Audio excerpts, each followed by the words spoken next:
Guys, before starting the video, don't forget to checkmate this. Hello everyone. Welcome to Chess Vibes. Today I'm going to show you the game between Mikhail Tal versus Johann Hjartarson. In this game, Mikhail Tal is white and Johann Hjartarson is black, so without wasting any further time, let's start the game.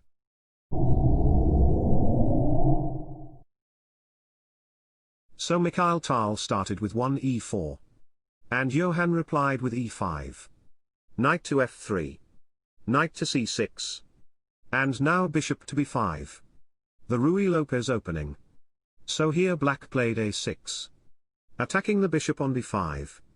And asking the bishop whether he wants to take the knight on c6, or whether he wants to retreat the bishop on a4. So Mikhail Tal played bishop to a4. And now black played knight to f6. And now white castled. So now if you will see, that the knight on f6 is attacking the pawn on e4. So if black captures the pawn on e4 with the knight, then comes a very powerful move, rook to e1. Attacking the knight on e4. So if black plays d5, protecting the knight on e4. Then comes bishop into c6 check. B into c6. And now comes d3. Attacking the knight on e4. So now, the knight has to move from the e4 square. So if black plays knight to f6 back, then white plays knight into e5. And now you will notice that white pieces are very active, and the black king is very weak on e8. So this position is completely winning for white. So after white castled, black played bishop to e7. Rook to e1. b5. Bishop to b3. And now black castled. So both the players are developing their pieces. So after black castle white played pawn to c3. And the idea of white is to play d4. And strike in the center. So after c3, black played d6. Planning to put the bishop on g4. And pinning the knight on f3. So to stop that idea, white played h3. Stopping bishop from coming to g4. So here black played knight to a5. Attacking the bishop on b3. So white played bishop to c2. Keeping the bishop pair. And now black played c5. Gaining more space on the queen side. So after c5. White played d4, striking in the center. And now black played queen to c7. And white played knight b to d2. Bishop to d7. And now knight to f1. The knight on f1 is having a bright future. Because from the f1 square, the knight can go to e3. Followed by knight to d5. Or even f5.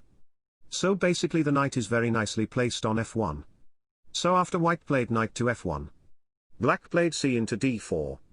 C into d4. And now black played rook a to c8. Attacking the bishop on c2.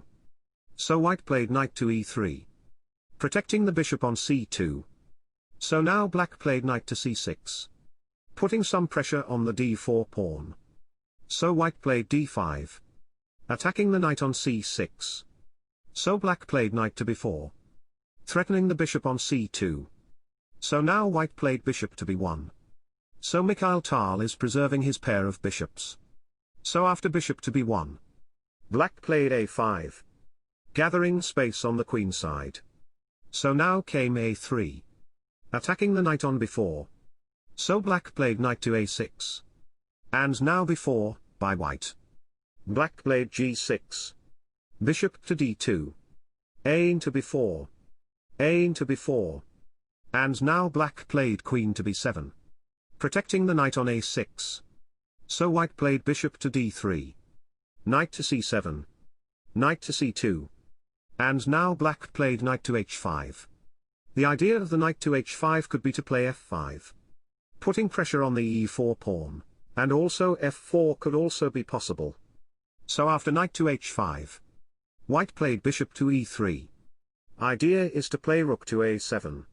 Which would be a great square for the rook. So to stop that idea, black played rook to a8.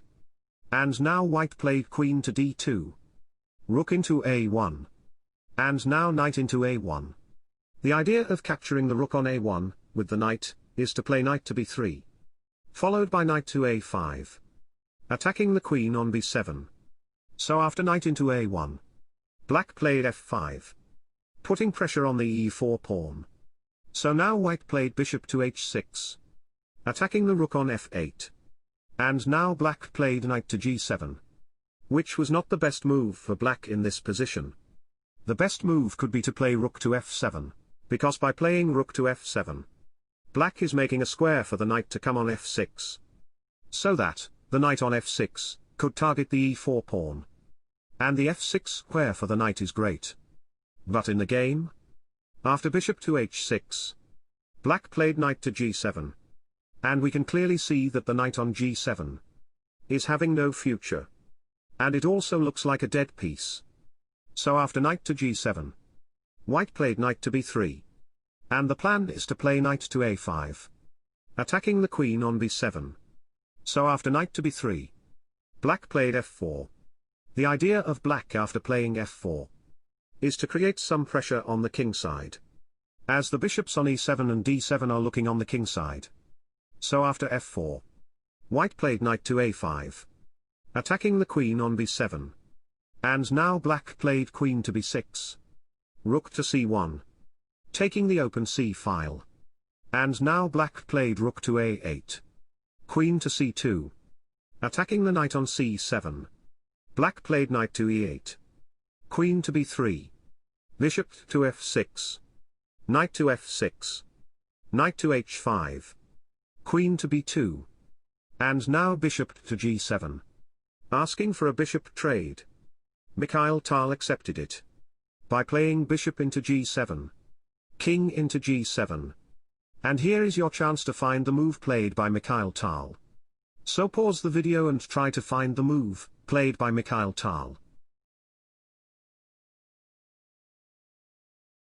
So now let's check. The move played by Mikhail Tal was rook to c5. Amazing move. White is sacrificing the rook on c5. If black takes the rook, by playing d into c5, then white plays knight f into e5. The threat of white is to move the knight from e5 square, and give a discover to check on the king on g7. So if black plays knight to f6, protecting the king from the discovered check, then white plays knight into d7, capturing the bishop and also threatening the queen on b6. And in this position white is completely better because of the activity of the pieces.